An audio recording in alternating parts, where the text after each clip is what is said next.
Imagine a future where clean energy doesn't just light up your home, but also transforms entire communities, economically, socially, and politically. Now imagine that the key to unlocking this future is not just new technology, but new partnerships, especially with Indigenous peoples. This is not a distant dream or a marketing slogan.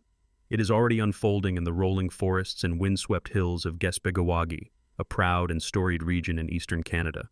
At the heart of this transformation is the Mesgi'g wind farm, known as MU2, a project that could become a model for how the world might rethink energy, equity, and opportunity. But what makes this project so groundbreaking, and could it really become a blueprint for global energy transitions? To understand the magnitude of what's happening at MU2, let's first take a journey through the evolution of wind energy in Canada. Cast your mind back to the late 1970s. Back then, wind power was little more than a scientist's curiosity, a handful of experimental turbines scattered in remote fields, barely noticed by the public or politicians. Few could have predicted that, a few decades later, wind would be one of the cornerstones of Canada's clean energy ambitions. The pace of change accelerated in the 1990s, as breakthroughs in turbine design and plunging equipment costs meant larger, more efficient wind farms became feasible. Provinces like Alberta, Ontario, and Quebec were soon dotted with rows of gleaming white turbines, their blades spinning in the prairie wind. Government policy was a major catalyst. Feed-in tariffs, renewable portfolio standards, and other incentives drew billions of dollars in both domestic and international investment. By the first quarter of 2025, Canada's installed wind energy capacity had soared to 17.5 gigawatts. That is enough to generate about 6% of the nation's electricity, displacing fossil fuels and reducing greenhouse gas emissions. Quebec, in particular, has become a leader. The province is aiming to add 3,000 megawatts of new wind power by the end of this decade, with a goal of slashing greenhouse gas emissions by 60% below what they were in 1990. These targets are not just ambitious, they are transformative, and the rest of Canada is watching closely. But here's the twist. Indigenous communities are more than just observers in this energy revolution. They are emerging as key partners, innovators, and even owners. Across Canada, Indigenous communities now hold equity stakes in more than 170 renewable energy projects. These projects generate an estimated $300 million per year, and the number is rising. Importantly, their involvement runs deeper than finances.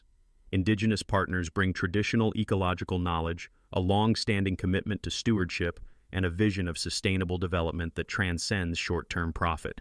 In 2023, the Assembly of First Nations made history by passing a resolution that called on the federal government to prioritize Indigenous-led renewable energy in all funding programs.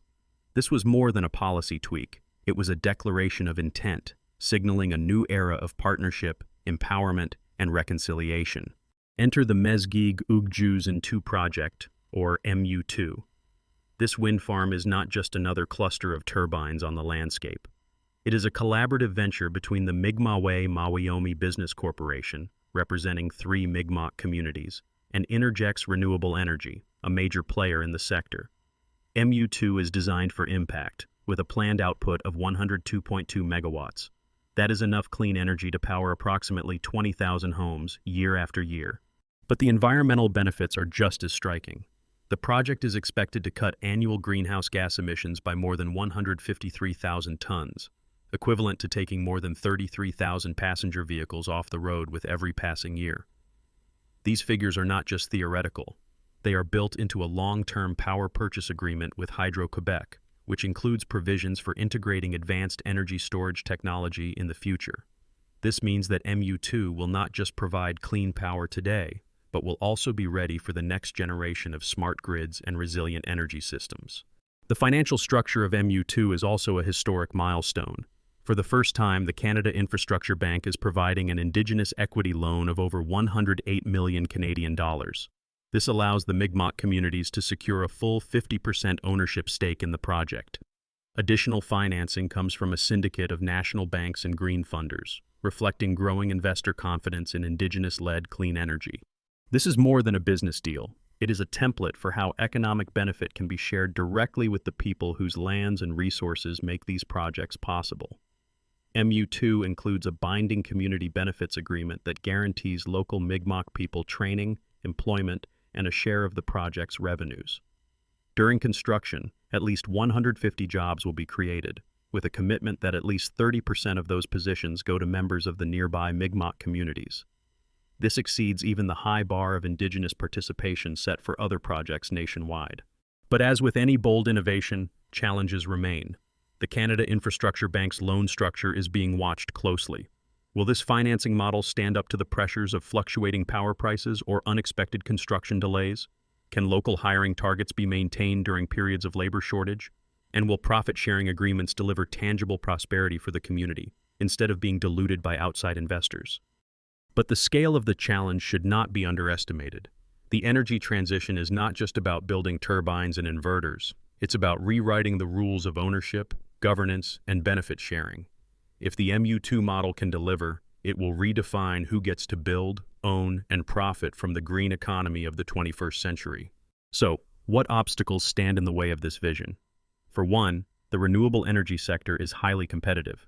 Integrating large amounts of wind power into provincial grids is technically complex, requiring upgrades to transmission networks and new policies for grid management.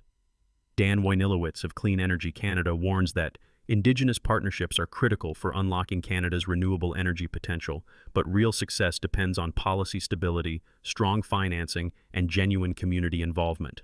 If power prices fluctuate dramatically, or if infrastructure investments slow down, future projects may find it difficult to attract the same level of community and investor buy-in. There is also the ever-present challenge of ensuring that profits generated by these projects stay local and create long-term prosperity, rather than being siphoned away by distant shareholders. Despite the risks, the opportunities are enormous. Indigenous equity ownership in over 170 renewable energy projects is already generating hundreds of millions in annual revenue. A recent study by the Pembina Institute found that Indigenous-owned projects create between 3 and 5 times more local jobs than comparable non-Indigenous efforts. This isn't symbolism, it's practical, measurable change. The ripple effects can be seen in local economies, with new training programs, strengthened infrastructure, and investments in health, education, and cultural programs. And let's not overlook the broader trends. The average levelized cost of wind energy in Canada has dropped by about 70% since 2009, making wind competitive with traditional sources like natural gas and hydro. Quebec's renewable energy sector alone attracted $2.5 billion in foreign direct investment in 2024. The Mesgi'g region itself is positioning to become a net-zero energy hub by 2035, harnessing wind, solar, and biomass to meet all its energy needs. So, what does this mean for you, our viewer? First, it's a powerful reminder that the energy transition is not just about technology or markets. It's about people, about vision, partnership, and the power to shape our own destinies. The MU2 project shows that inclusive models can deliver real benefits: jobs, skills, cleaner air, and stronger communities. If you're a policymaker, an investor, or simply someone passionate about sustainability, there's a clear message here. Supporting Indigenous participation is not just a matter of social justice, but also smart economics. Indigenous-led projects tend to outperform on local hiring, environmental stewardship, and community engagement. As Maren Smith from Clean Energy Canada puts it, Canada can be a global leader in renewable energy, but we need to accelerate investments in wind and solar to meet our climate targets and create a sustainable economy. There are practical steps that anyone can take. Advocate for ethical investment standards. Demand community benefit agreements for new infrastructure projects. Support local initiatives that prioritize Indigenous voices not only in consultation, but in real decision-making and ownership. As Sarah Petrovin from Energy Mix notes, these partnerships must be based on respect, consent, and shared decision-making. Looking ahead, there are several possible futures. One scenario sees the proliferation of community-owned and Indigenous-led wind projects, supported by stable policies and new financing models. Another imagines advanced energy storage technologies making wind power more reliable, smoothing out the peaks and valleys of production. A third envisions offshore wind farms along Canada's coasts, creating tens of thousands of new jobs and helping to decarbonize the entire economy. Realizing any of these futures will require continued innovation, collaboration, and the courage to challenge old assumptions. And the stakes are enormous. According to the latest research, increasing wind energy capacity in Canada could create more than 50,000 new jobs by the end of this decade, especially in manufacturing, construction, and operations. The Canada Infrastructure Bank has pledged at least $5 billion for Indigenous infrastructure over the next 10 years, focusing on clean energy, broadband, and transportation. But here's a little-known fact. The MU2 Power Purchase Agreement includes unique provisions for integrating next-generation energy storage. This means that the project is not just about today's wind. It is about creating a future-ready grid, capable of balancing supply and demand with cutting-edge technology. In this way, the MU2 wind farm is not just a collection of turbines. It is a living laboratory for the next phase of the energy revolution. All of this points to a fundamental shift. As J.P. Gladu of Mokwate says, Indigenous communities are not just stakeholders but essential partners in building a clean energy future for Canada. The MU2 project, if successful, will prove that reconciliation, sustainability, and economic opportunity can go hand in hand. It could set a new global standard for how we build the future, not just in Canada, but in every country striving for energy justice. But the story does not end here. In March of 2025, the Canada Infrastructure Bank announced a new multi-million-dollar investment in the Weavers Mountain Wind Energy Project in Nova Scotia, another partnership highlighting the growing momentum of Indigenous-led renewable energy. At the same time, new legislation like Bill C-49 is streamlining the regulatory process for offshore wind, opening the door to even more ambitious projects.